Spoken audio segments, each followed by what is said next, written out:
Wednesday, December 3rd. I'm Adam Walsh, and this is The Signal. The annual 16 Days of Activism Against Gender-Based Violence is ongoing. So today on the show, we are talking about how financial support is a leading barrier to safety from gender-based violence. We have folks from the YWCA St. John's and the Journey Project here.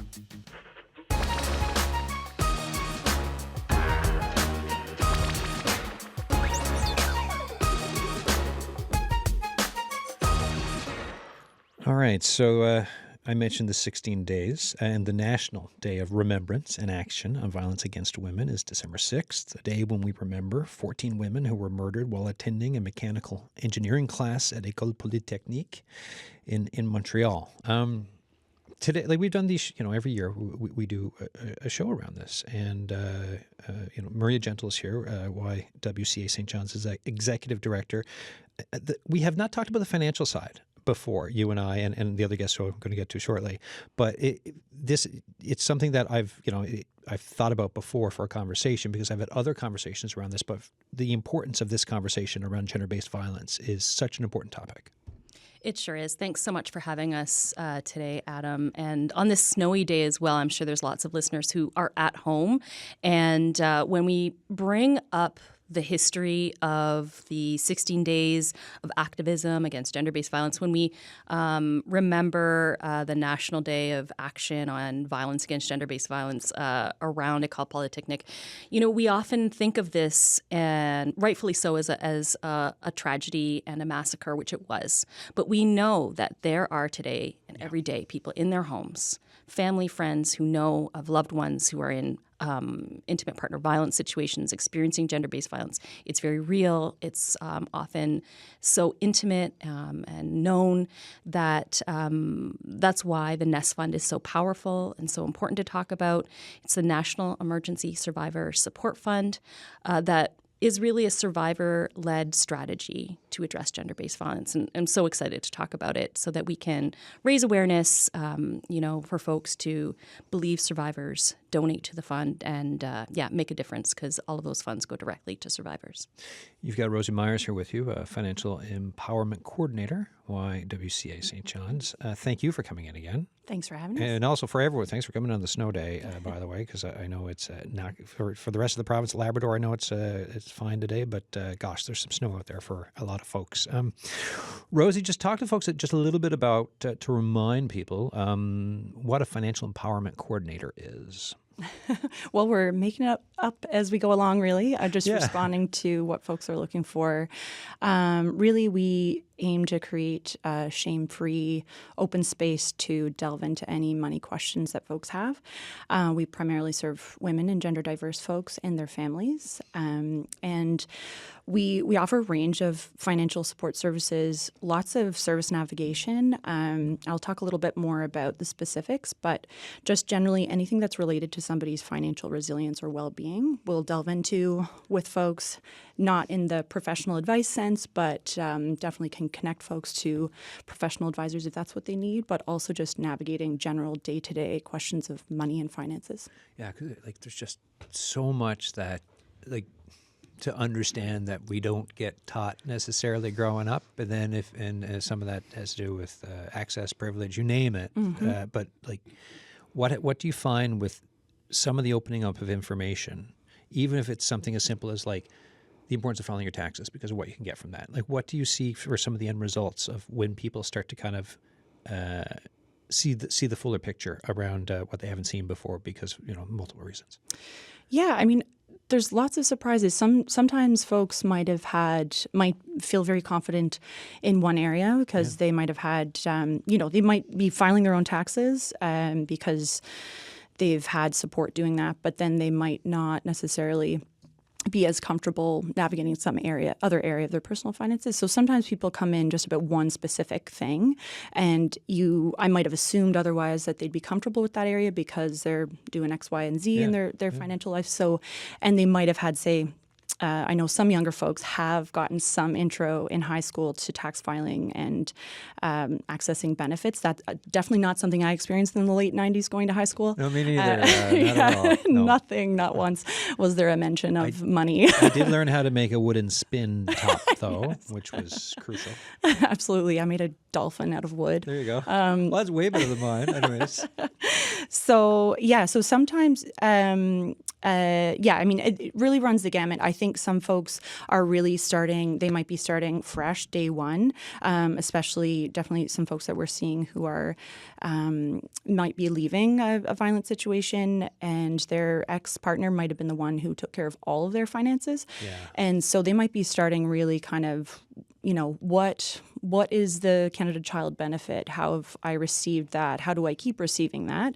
Something like that. Or what does tax filing look like? Let's start at the basics. And but again, somebody might be just coming in with a really good sense of a lot of their financial well-being and those pieces that fit together, but they might just want a bit of an accountability partner, someone to help chat through what they're dealing with, make a short or longer term plan because they may not have somebody else in their life to talk through that.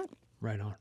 All right, I'll go to our other guest, and then we'll connect all this into the bigger conversation. Janet Lee is here. How you doing? I'm wonderful, thank you. So, Provincial Director, the Journey Project. Mm-hmm. Remind people, please, about the Journey Project. Sure. So the Journey Project was formed in 2017, and the big impetus for forming Journey was really to strengthen justice supports for survivors in Newfoundland and Labrador. So it was founded in partnership with End Sexual Violence NL and Public Legal Information Association of Newfoundland and Labrador. Also called like PLEAC or something. PLEAN. Oh, PLEAN. Yeah. Sorry, I put a C there. PLEAN. There we go. Yes. So we operate out of PLEAN currently. And really what we try to provide is legal support navigation. So those are the three big words. What that means is access to accurate, plain language legal information and free legal advice, individualized, survivor-centered support, and trauma-informed system navigation. Right. How have things evolved since the start, and how are things kind of going right now with these supports? So when we launched our frontline services in June of 2018, we were exclusively serving adult survivors of sexualized violence. Since that time, in 2022, we expanded to support survivors of all ages, along with all forms of intimate partner violence as well. Working at the Journey Project and doing this work has truly been the most rewarding and tangible support that I've ever done in my entire career. And we've had incredible feedback from the over 1,600 survivors that have accessed our supports and services. Say that number again, over 1,600. Over 1,600 folks we have helped navigate different legal systems in Newfoundland and Labrador. Since Frontline Services started in 2018? Yeah. Okay. Yeah. That's a lot of people. It's a lot of people. We currently have over 360 active clients who we are supporting through different legal systems. So that can and does, of course, include the criminal justice system. But we're not exclusive to that system. We support people with family law, labor and employment, civil litigation, adjudications, tribunals, professional malpractice, and so really trying to meet people where they're at and help them navigate their legal needs. With all this work ongoing, how does funding work for you folks? So funding in nonprofit can, of course, be complicated for many of us. The majority of the Journey Project's funding specifically to offer our independent legal advice program has come from the federal government for the most part since our inception. Unfortunately, this year, we're in a situation where our funding is expiring on March 31st, 2026. So that's just about 3.5-4 months from now. And then we're going to be in a really complicated situation because that is the core of our funding for 5 of our 8 positions, along with all of the funding related to providing independent legal advice for sexual violence and intimate partner violence in our province. What's the conversation like around trying to get the bridge built after the end of March into the new fiscal for funding? Have you heard anything from any MPs or anyone else? We have had some communications. I can say that there's been very little substantive response from Justice Canada in particular. And we know that we are not the only organization or program that's currently in this situation. This is not just an individual issue for all of the survivors that we're actively supporting or the ones that will reach out to us in the future. This isn't just a Newfoundland and Labrador issue. This is happening across the country. So every federally funded independent legal advice program for survivors is currently advocating to Justice Canada and provincially to get some sort of funding in place, because we know from evaluation and from survivor stories that these programs work. Yeah, because my next question was going to be, without them, what happens? That's a really tough question to even think about in so many ways, Adam. One of the things that is very unique to the Journey Project, because I really need to, in this moment, shout out so many incredible community partners, including YWCA St. John's, who we're sitting with here this afternoon. One of the things that I so often think about is how healing, justice, accountability, all of these things happen in community. They happen through connection. And so we know how strong the relationships and the rapport that our legal support navigators build with survivors are, because they consistently tell us. So to answer the question, what happens, I think that's a better question asked to our politicians and to our lawmakers in a lot of ways, because we are building contingency plans for what it looks like to have to roll back a lot of the services that we offer at the Journey Project, including the access to free legal advice, which I believe is so essential to so many people's journeys. So one of the things I can say is that the Journey Project will not be going away on April 1st. It's just going to likely look very, very different. Okay. Legal advice, the support you're talking about today, we're talking about financial support and it being a leading barrier to safety from gender-based violence. So on the legal side of it, if you're going and getting these types of supports, that is in that financial support side of things, because it's free, right? Here you go. You can help for any of these situations that you could be experiencing, some of the stuff you laid out there. We've got these supports for you. You can access. If we're not here, then these things come with a big dollar figure, and it can be a very, very big barrier for people. So now let's bring this. So that's one side of it. Now let's bring Ness back into this, and from what we've been talking about, and what you folks mentioned, what you mentioned earlier. Right. And thank you so much to the work that Journey is doing, and Janet for joining us, because we couldn't offer the Ness Fund alone. We work so closely with partners within the gender equity and justice sector to ensure that survivors have access to these funds. And so it's really about creating a pathway to healing and safety.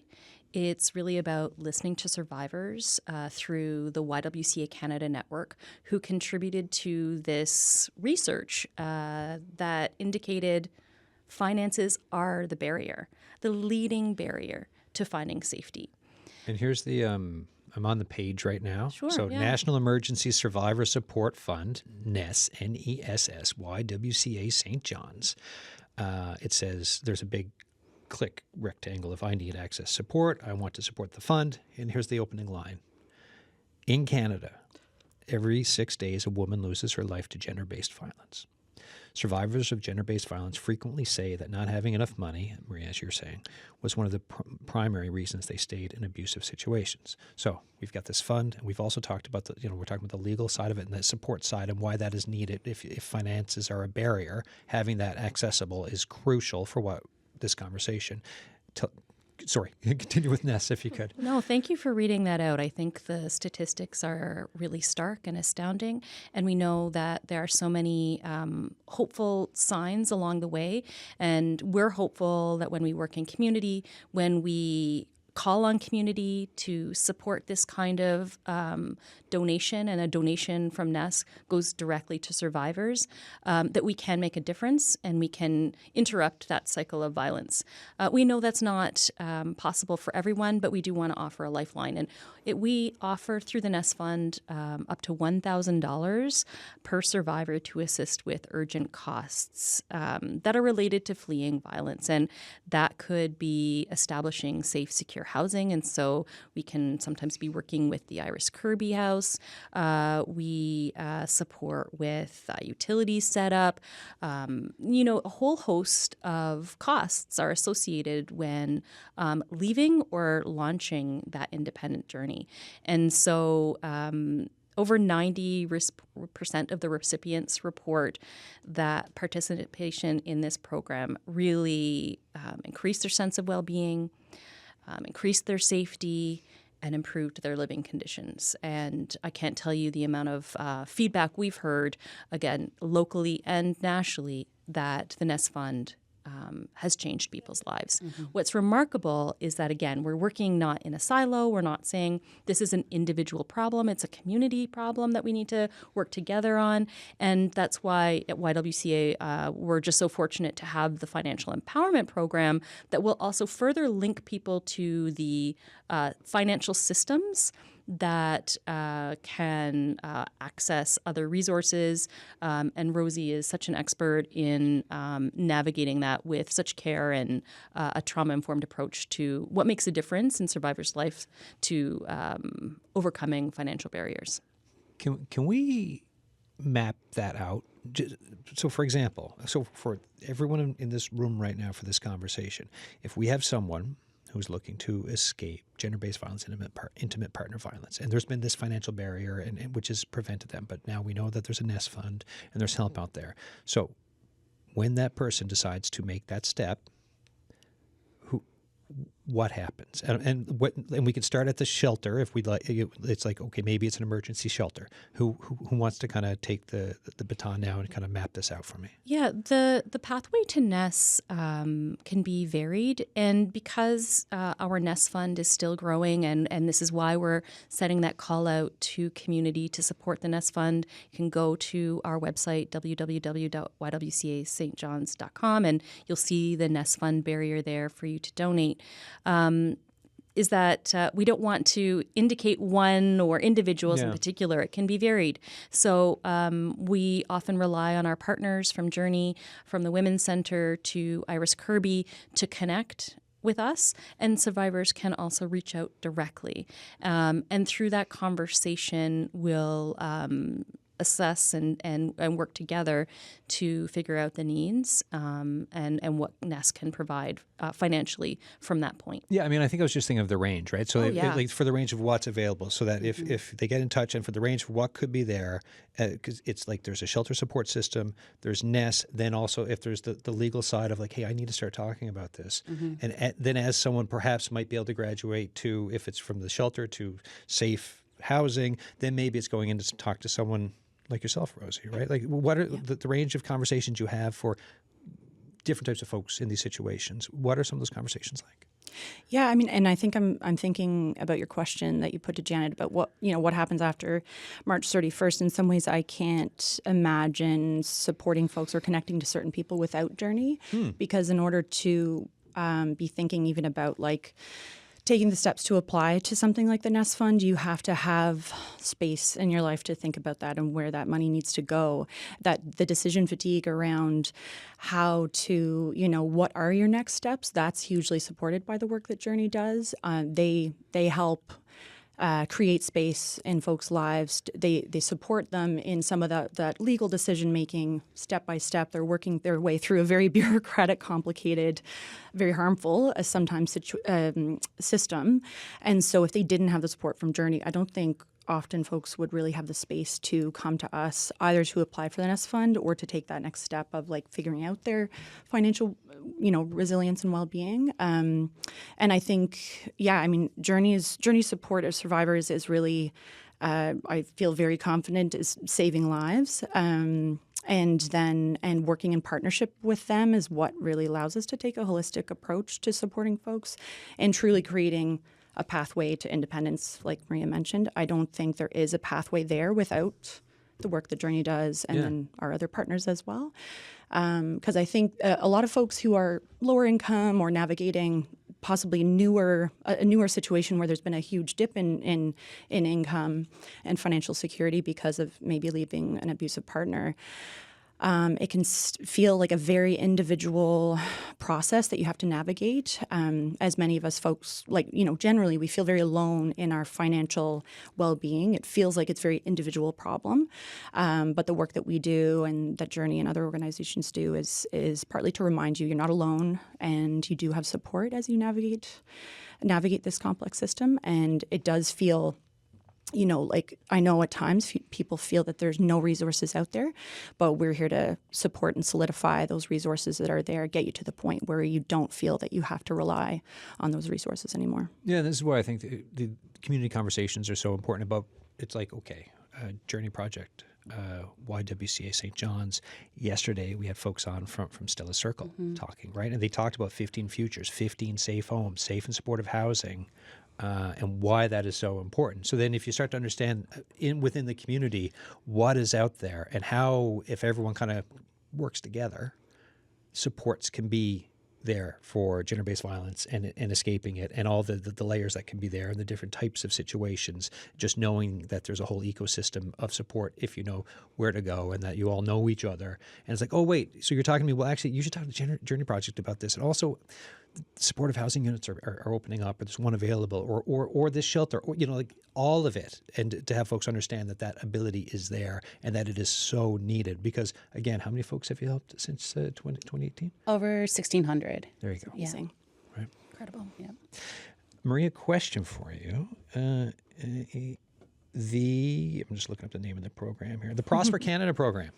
Tell me about it. Oh, it's really exciting. I think as we have this conversation again, it's really important to note that gender-based violence, of which financial violence and abuse is part of gender-based violence, exists in a whole spectrum of a financial system that is not made for women, gender diverse folks, people who are racialized, newcomers or immigrants. We know that system is often creates precarity, insecurity, financial insecurity for people, and it's very difficult to navigate. And so YWCA St. John's is just thrilled to announce that we were successful with funding for Resilient Futures to build financial well-being. And it's across the country. We are one of only 97 communities across the country, and we're really excited that Flat Bay Band will be joining us for this conversation as well. And that will support the ongoing work of the Financial Empowerment Program at YWCA St. John's, recognizing, again, that the systems and economics often marginalize women and other equity-deserving groups from financial security, safety, and we know those implications for your well-being and health are numerous and outstanding. So I'm sure that Rosie can talk to that as well, but it's a thrilling and exciting moment of growth for this program. Yeah, sure. Rosie, a couple thoughts on that, and then I'll bring in another guest into the conversation. Yeah. It's so exciting to see when we kind of saw the funding criteria for Resilient Futures. It was like a match made in heaven. We were already kind of doing the 4 key areas that they're funding, the 4 key services, which are tax filing, support accessing benefits, one-on-one coaching and counseling, and financial education. So, we were just so excited to see that, excited that we would have this kind of 3-year plan that we can work within to expand what we're doing, and seeing that that's already working for folks, and be able to expand across the province to a certain extent with a focus on rural and remote access. So very exciting, really excited to tap into that, what everyone is seeing across the country as well, because as Maria mentioned, and as we're kind of talking about these systems that folks have to rely on that create precarity, individuals don't really have a voice and the ability to speak out and advocate for themselves, because existing within these systems is exhausting and doesn't leave much left over. So that I think there is that opportunity for advocacy as well. We together, the organizations that are delivering these services, can speak to what needs to change, how we can make things more accessible, and we're already going in the right direction with some of this. We'll see up to 5 million tax returns filed automatically in the next 3 years. That's already happening at the CRA, so that'll start next year. That'll keep benefits rolling, keep people from having the situation where their benefits stop simply because they couldn't get their taxes filed easily enough. So that's a change that we hope to acknowledge how it will positively affect people's financial resilience, and what else can we improve about the system? How can we improve access and remove those barriers that do exist? Yeah, because other countries were doing that for a while, and yet it took so long for Canada to be like, wait a minute, if this just filed automatically, people can keep benefits, and that actually supports people who are, who need these benefits. But there's a reason why they're going out. Yeah, absolutely. All right. Liz Lasaga is on the line, retired chief and current CEO of the Flat Bay Band. Chief Lasaga, how you doing? Oh, good. How are you? Good. Thanks for coming on the program. How are things in Flat Bay today? Oh, things are really well, but the weather is getting us down a little bit here. Yeah, I can barely see the time of parkway. year. Yeah, I can barely see the parkway here in St. John's today. Yeah. It is the season. Tell us, why the Prosper Canada project for yourself and Flat Bay and the application? Well, I echo what I just heard. Basically, when we saw the funding, we thought, what a great match as well. It was to look at the goals of the Prosper funding and then what the Flat Bay Band has been doing. It made me realize that the economic empowerment of women, I never did create it as a program on its own for the Flat Bay Band, because much like culture is not a program of its own, because culture flows through everything that we do. And so we run, outside of like our HR and membership and self-governance, we run 4 departments with 3 tiers of programming and services under each. So you're looking at 12 directions, everything from health and wellness to poverty reduction to social equality, employment and training, even visual arts and film and media. And through every tier and every piece, financial empowerment is an impact, a need, as well as something we aspire to through everything that we do. So the Prosper Canada funding, I applied for it right away because now it's helping us to organize everything we're doing and look and see, here's a tier that maybe is doing it, but maybe we need to build our capacity in this area. So it's allowing us to organize and garnish all of the work that we're doing and kind of make it equal across all of our programs and tiers. So you're getting a lot of nods here in the studio, Chief Lasaga. Just wondering if anyone wants to build on what Chief Lasaga is saying. Hi, Liz. It's really exciting that you could join us. It's Maria here. Hi. And I also wonder, when I think about financial empowerment, I really also think to the recommendations as part of the Missing Murder Indigenous Women and Girls and 2S LGBTQI plus people towards economic justice, and how financial empowerment is just so central to reconciliation. Yeah. 100%. And, even through our restorative justice program, when you're looking at gender-based violence and vulnerable profiles, murder, missing Indigenous women as well, you're looking at, in gender-based violence alone, you're looking at 1/3 of our population. Mm-hmm. And so when you look at even the spin-off of the children, we're looking at over 50% that are impacted by gender-based violence. And economic impacts are always one of the impacts, regardless of where the vulnerable profile is coming from or what level of wealth the vulnerable profile is from. So anything from, you can't pay attention at work the way you used to. Yes. You're not eating healthy on a budget. You're lucky if you can get to the grocery store. Your mind is not there, the mental health of it alone. And so, it's flowing for us. It's given us an ability to look at our restorative justice program, which is one tier that falls under social development for us, and to look at now what areas do we need to pick up on here? What are we doing, and what areas do we need to pick up on? Is it more legal access for people going through, a domestic split up? due to domestic abuse or whatever it was. It's all encompassing. Chief Lasega, how does the restorative justice program work? Right now, our restorative justice program is working. We do extrajudicial measures for youth, and we're running that into adults into the coming year. But the restorative justice program is one of many of the wraparound services that we do throughout all of our departments. So, for example, under our social development department, we also have our poverty reduction hub, where we run the Reaching Home programming for all of the rural Indigenous communities on the island. So we have, there's so many things, we've built, we do housing and all of the setup and the diversion needs to help people from homelessness, but one of the biggest issues, as you know, is the gender-based violence. So in a traditional setting where, let's say, the woman flees domestic abuse of the man and she takes the children and the dog, okay? Yeah. So where do you go? Because wherever you go, if it's a well-known transitional house or center, the husband knows where to look for her and then puts it. Yeah, and I'm just talking traditional. It could be sure. Vice versa in gender. But, I mean, and he's going looking for her, which puts the other tenants or service providers at risk as well.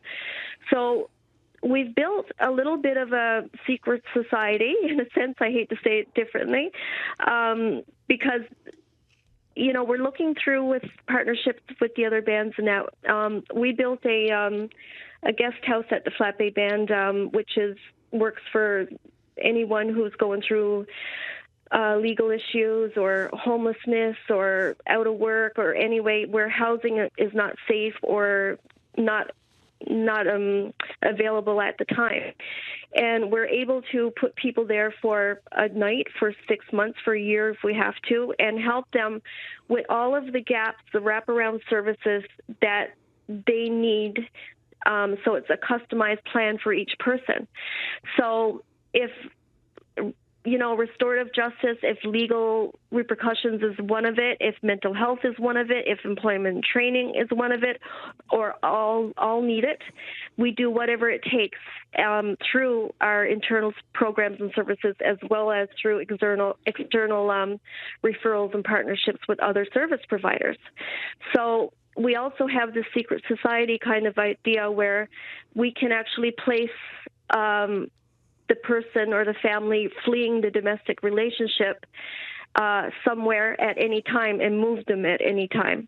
And they can still receive all of the wraparound services that they're needing so that they're not found by the people looking for them, the offenders.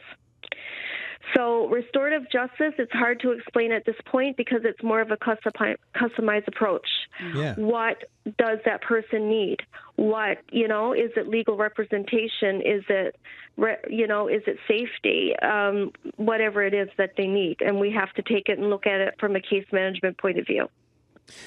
Thank you for that, Chief Lasega. Generally, you've been nodding. So essentially, folks, if you're here and I can see you and you're nodding, I'll probably go to you with a follow-up question. But just a lot of this, I think, obviously sounds familiar to the work you're doing with the Journey Project for what Chief Lasega was saying. I'm wondering if you want to just kind of expand on some of it. Absolutely. And I think so much of what I'm hearing, and such an honor to be part of this conversation with you this afternoon, so much of what I'm hearing is the necessity of individualized, person-centered approaches where we as service providers, so many of us who may be survivors ourselves, are looking to the person that is sitting across from us or on the phone with us and finding out what was your hope when you reached out today? What is it that you need? And how can I work within or through my community, your community, to meet those needs for you? And with you. And I think that's a really big component of the work that I'm hearing from all of us in different ways, are really trying to address so many of the harms that people experience. Too often we are asking the question, why don't survivors just leave? I was just about to ask that. Yeah. Asking ourselves the question, how are we setting them up for safety? There you go. How is their community going to support them? And how are we going to allow the space and the time for healing so that people can be as successful as they want to be and as they know that they can be. And so really trying to always come back to, because honestly, like the funding questions and, you know, the program and project objectives, all of that is so important. It is important for us to have checks and balances and all of those pieces that come through. But at the end of the day, and I come back to something that Rosie had said earlier as well, at the end of the day, what we know is that financial empowerment, legal empowerment, social empowerment absolutely can and does save lives. And so we really need to be focusing on the people at the center of these conversations as much as my role at this point is advocating for funding so that we can have folks doing this work. But I just love hearing these stories of communities showing up for each other. And then also never forgetting that we are all part of a much broader provincial and national and international community as well. Yeah, I mean, there's, we talk forest and trees, but in this case, each tree in that forest is awfully important, and we need to see how each individual one is doing and the supports that that tree person needs in order to grow and be safe and be well, right? And then for the range of this conversation today, from the financial barriers to sometimes the mental health challenges that you're undergoing to the what could be extreme levels of food insecurity you could be facing, then the safety issues, like Chief Lasaga was just saying, for folks who, even if you're in a spot that could be safe, kind of, it's also a target, and then everyone else around it. So all these complications, and then you wonder about why more funding is needed, why the supports are needed, why it takes the community to support each other, and to what Chief Lasaga just mentioned, some of the secret side of it as well is so needed, and why these important conversations happen not just in December every year, but throughout the year. Maria Gentle, you're nodding at me. Yeah, I think what I think about the conversation we're having now around the 16 days of activism against gender-based violence, like we're all reiterating, is that there are individual needs and there are social indicators. And I think about the StatsCan data that was released in October of this year that indicated Newfoundland and Labrador has the widest income gap between the top 1% of earners and the bottom 50%. You add that with a gendered lens in terms of gendered pay and wage gap. We look at the new announcement provincially around the abysmal planning for childcare and the gap for childcare that absolutely has an ongoing impact for economic security for women and gender diverse folks. We talk about housing and the housing crisis and the hidden homelessness and unique needs of women and gender diverse folks. We all in community have a responsibility to make sure that we are checking in on each other, but also, looking bigger and asking our provincial leaders and national leaders to make sure we value the lives of women and gender diverse folks. And that means public policy and programs like the Journey Project, but also enabling nonprofit organizations to build housing and childcare in a manner that's doable, right? Give us the resources. We want to make a difference. So then what are the conversations like for you now? Right? We've got a relatively new federal government with Prime Minister Carney. There's a new PC government in. What's it like having these conversations at the end of 2025? I think it's really important that we start to join together, and I think we already do that. So at the national level, YWCA St. John's is part of a 29-member strong movement across the country that knows that the margins of difference between the leading political parties really hinge on the support of women and gender diverse people, the queer community, to get them elected. And so, that worked to bring the federal Ministry of Wage back, but only at 50% of the funding. That will work when, together as an NL Federation, we're going to release our coalition statement against ongoing colonization and genocide in Palestine and Gaza. So we need to also band together. YWCA St. John's is part of Childcare Now, Newfoundland and Labrador. We advocate with the government to support the creation of nonprofit, regulated and accessible childcare and working conditions for ECEs. We cannot do it alone, but we also need the support of everyone to recognize that the economy impacts women and gender diverse people at an alarming rate, and the ultimate end is violence and death. And it's a very stark reminder, but that's what we're here to be real about, right? Jen, any thoughts just to build on what Maria was saying? I think one of the things that comes up to me, because the 16 days of activism and the targeted conversations and this very important awareness campaign and work is really essential. And I also want to highlight that survivors are taking action 365 days of the year.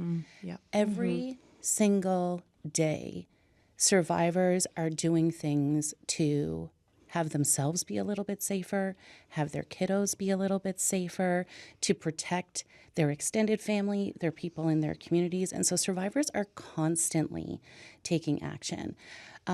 We really, really appreciate, all of our community partners, both in nonprofit and community-based organizations, but then also some of the government agencies that we're working with constantly, who you have so many passionate people who are showing up to do this work and want to do this work well. We are confident that even some of our political leaders are advocating for us and for the work that we do. But at the end of the day, what we really need to be able to do is get funding so we can continue this work well into 2026 and beyond. Yeah.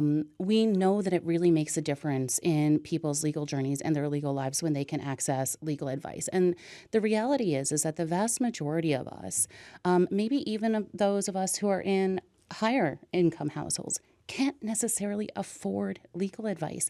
When we talk about legal aid, which is an essential service in our province, that is for a very specific population of folks who have been charged with a crime or some limited family law matters.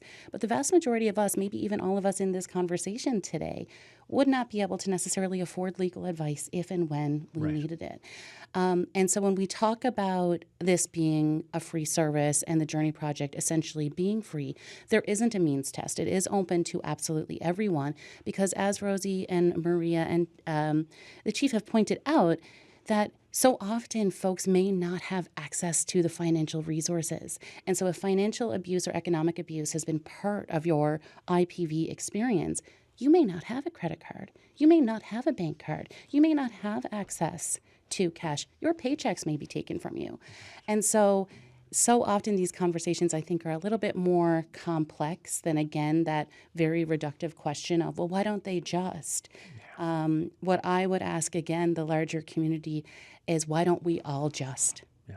Why don't we all just? Mm-hmm. Well, that's the context, I think, is that everything you're laying out, everything you're talking about, that's part of this conversation today. It's giving folks that context for anyone who does ask that question. You're like, well, it's so complicated. These are, like, look at all the things we just stacked up here for you to start to, understand a bit of why don't they just, right? Liz Lasaga, any thoughts on your end from either just like what you're hearing, or just I'm kind of curious as a look ahead from your position as CEO for the Flat Bay Band of where you would like things to go? I mean, we just talked about funding up. What else are you thinking about for down the road? Oh, there's so much. But to speak a little bit to that, I've been sounding the alarm for a while now and still sounding the same alarm, is not having the cookie cutter approach. We have to do tailored, customized services and programs. And so we do a lot of housing initiatives, and that's my favorite piece of what we do.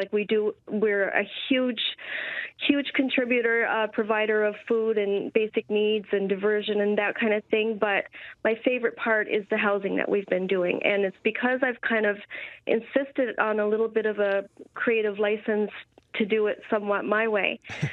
And that is, I'm happy I design the floor plan and I decorate them, and we fully furnish the homes, affordable and supportive housing.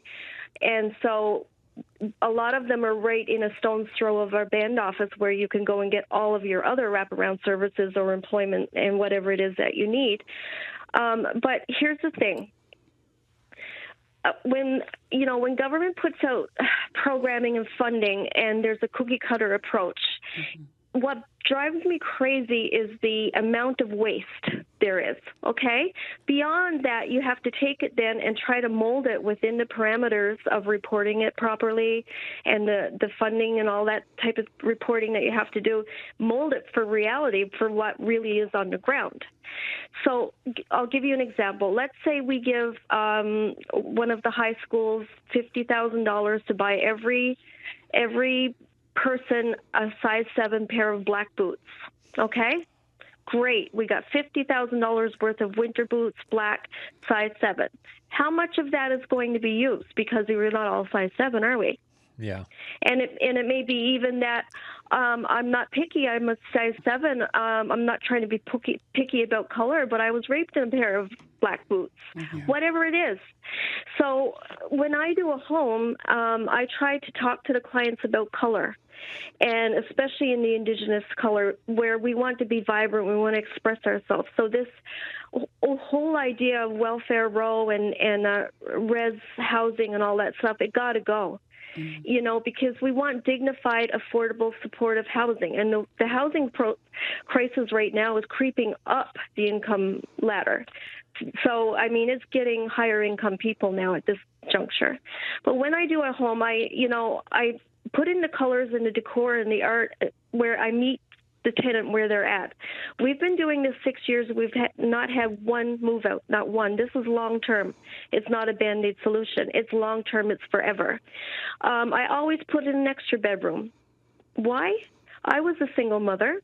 I raised 2 daughters. I always had a side income. Now, someone else, it may be that they do crafts and they can make some extra money doing crafts. It may be that you need a boarder to come in and help with the rent.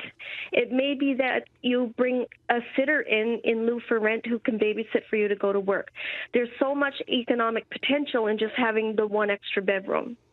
So, and there's many, many more aspects to when I design a home, which is affordable, very affordable, efficient, and supportive in terms of having a stone's throw of access to services and provisions and resources from our band office. But the same thought needs to go into government funding. There needs to be a little bit more flexibility in it. Needs to be this, and that, and nothing like this, and that. Because maybe one element on nothing like this, and that is exactly what's needed. And maybe 2 or 3 items of it needs to be this is not needed, and that's where the waste comes in. So we don't want to duplicate services, do we? Anybody in the room. We want to garnish, and we want to work in harmony with one another. When I don't have the money to do this, I want to be able to call up the YMCA and say, I've got a client here, and this is how it works through our mutual referral system. And do you have the money at this time? Sure, I do. And maybe not. But this is how we make all of the resources and the provisions that come to our island work, customized, go to the right places and the right people, no waste. In a future show, Chief Lasega, I'm going to use that black size 7 boot example when we talk about government funding and spending, because it just, I was like, that is such a great illustrative example. Rose, I want to come back to the Nest Fund as we're kind of turning towards the latter ends of things, right? We talked about what is the Nest Fund, up to $1,000 for survivors of gender-based violence to help with them leaving abusive living conditions, emergency shelters, precarious living situations like staying in temporarily with friends, family, or living unhoused. Who can apply for this? Anyone can apply. We don't have the application form right online. Like Maria said, it's at this point still a fairly limited fund, and we can only serve folks who are anyone who is a resident of the St. John's metro area can apply. And they can apply by themselves by reaching out to us and asking for, just inquiring about it. We have the landing page on our website there, and they can reach out directly to me, Rosie at ywcastjohns.ca. They can call our office, 709-726-9922, and just inquire about the Nest Fund. And they can also, if they'd like somebody to apply on their behalf, an organization or a family member or friend, they feel more comfortable with somebody applying for them, they can also do that.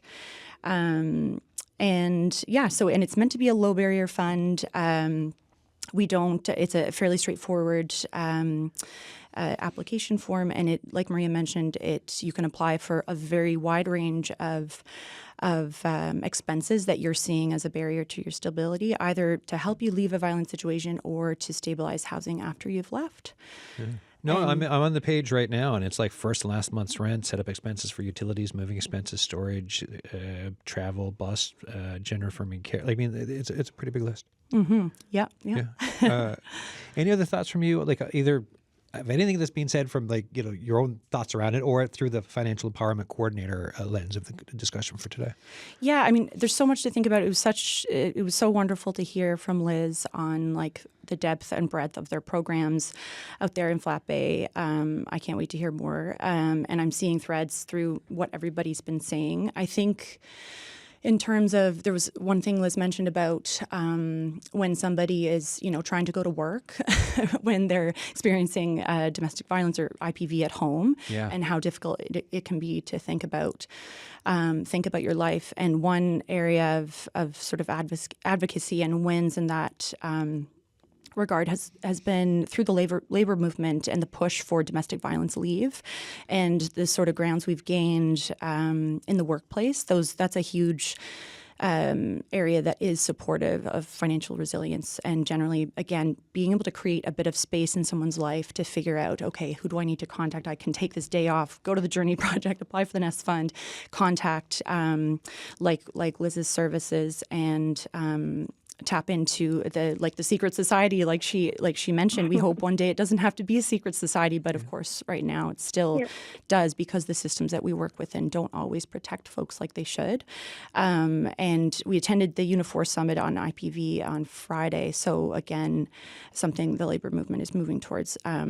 A campaign. They're working with a campaign to declare IPV an epidemic, which has happened elsewhere. So looking at how we can all work together broadly, government, labor movement, community sector, individuals, communities. That's what I'm thinking about. Yeah, well, I mean, we just had a conversation the other week when I was with the Federation of Labor about menstrual products in the workplace, and those types of campaigns too, right? So it all kind of building towards and pushing and building. Chief Lasaga, just final thoughts from you as we're getting down there on time today. Any final parting thoughts from yourself? Well, the more I listen and engage in discussions like this, the same themes come up, and you can't make it up, because this is real life, right? So everything that I've ever built or serviced or done in my life, I always draw from my own life or things I see in my community, and those are the current affairs. But it really does take all of us working together, because we're going to bed thinking the same thing, basically, and going through the same things. And so by communicating and having all of these mutual referral systems that we try to, we've been successful, but we're always growing. In the YMCA, I know we've talked before about doing some things together, but we really need to pick up on that now, because we can all help each other. So when resources are a little bit thin or they're plentiful, we can share and help one another and make things right. Chief Liz Lasaga, thank you so much for coming on the program. Thank you very much. Good work, everyone. Thank you. Thank you, Liz. Thank you. Bye-bye. 30 seconds to you, Janet Lee. Final thoughts? Final thought, other than, of course, a big, very clear advocacy moment to both our provincial and federal government to fund programs, projects, and survivors to be able to do this work, is the adjacent and parallel message to survivors that please do continue to reach out. So often there can be a fear or an anxiety that sets in. Trust me, I am feeling it too, about what if programs or supports or services go away. We are still here. Yeah, we're not going anywhere. We're still here. You can find so much information on our website, journeyproject.ca. You can reach out toll free, 1-833-722-2805. And so know that while The leadership of programs like ours and independent legal advice programs across the country are doing so much advocacy to figure out how we can continue to do this work after March. There are so many incredible, dedicated, passionate frontline service providers who are doing the work. So please do continue to reach out. Maria Gentle, final word, 10 seconds. It's about believing survivors, about the people listening right now can make a difference. Your donation goes directly to survivors. To the Nest Fund, go to www.ywcastjohns.com to make your contribution and make a difference in the lives of survivors. And thank you, everyone, for this contribution to the conversation. Thank you for this conversation today, folks. That is it for today's show. Thanks for listening. Be safe out there on the roads. Cheers.